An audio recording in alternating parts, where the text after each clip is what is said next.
ቤተሰብ እንዴት ናችሁ? ደህና ናችሁ ወይ? እኔ እግዚአብሔር ይመስገን በጣም ደህና ነኝ። እንግዲህ የዛሬ ነገር ማለት ነው በጣም ነው የገረመኝ። ብሩኬ እዩንም ሃይሚንም ከህይወቴ ውጡ፣ ሁለታችሁንም አልፈልግም ማለት ነው።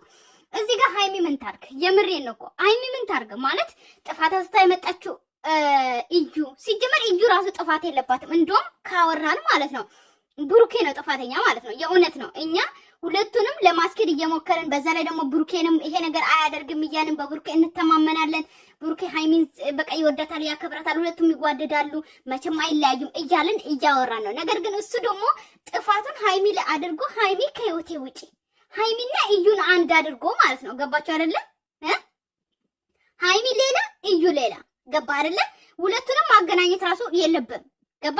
ሃይሚ ስንት መስዋዕት የከፈለች ካንተ ጋር ያለች ብዙ መስዋዕትን አልፋችሁ ለዚህ የደረሳችሁ የምትካበሩ የምትዋደዱ ድሮ አንድ ቀን አውቃት አንድ ቀን ቪዲዮ ሰርተ ፍቅረኛዬ ነህ ብለህ ያመጣሃት ሴት ጋር እኩል አንቺም ከህይወቴ ውጪ ሃይሚ ናት እኮ እንደውም ከህይወቴ ማለት ከህይወቴ ውጡ በቃ ሁለታችሁም አልፈልጋችሁም ብላ ስልክ መዝጋት ያለባት እኮ ሃይሚ ናት እንጂ ብሩኬ አንተ አይደለም ሃይሚን ከህይወት የምታስወጣ ማለት ነው። ገባ አይደል? እዚህ ጋር ማለት ነው ሃይሚ ኦኬ አይ ነው ይሄ ሰሞን የምታረጋቸው ኦኬ፣ ግን መብቷ ነው።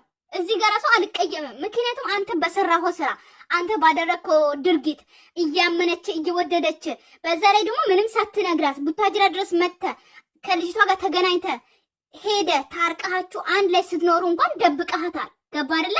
አሁን አርግዣለሁ ብላ ልጅቷ ስትመጣ ነው የነገርካት እሱንም ማለት ነው።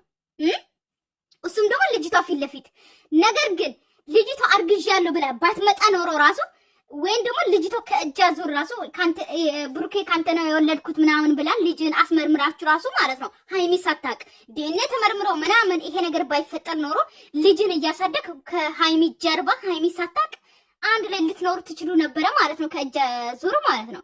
ነገር ግን ይሄ ነገር ሲያጋጥም ደግሞ ቡታጅራ መጣ፣ ልጅቷን አገኘ፣ ሃይሚ አወቀች።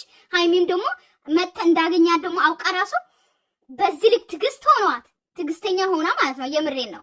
በዛ ላይ ደግሞ ሴቶች በዚህ ልክ አንድ ወንድ ወይም ደግሞ ጓደኛችን፣ ፍቅረኛችን፣ ባላችን ያልነው ወደፊት የልጆች አባት ይሆናል ብለን የጠበቅነው ወንድ ከሌላ ሴት ጋር ሄዶ እንደዚህ ሆኖ እንኳን ስም አይደለም ወንድ ልጅ እኮ እኛ ላይ እንኳን ስልክ ሲያወራ እንዴት ነው የምንሆነው? የሀበሻ ሴቶች ማለት ነው እንኳን ሄዶ ከሷ ጋር አድሮ ምናምን ወይም ደግሞ ልጅ ከኔ ያረገዘ ከኔ ነው ምናምን ተብሎ እንኳን እንደዚህ አይነት ወሬዎች እንኳን ተወርቶ አይደለም ማለት ነው።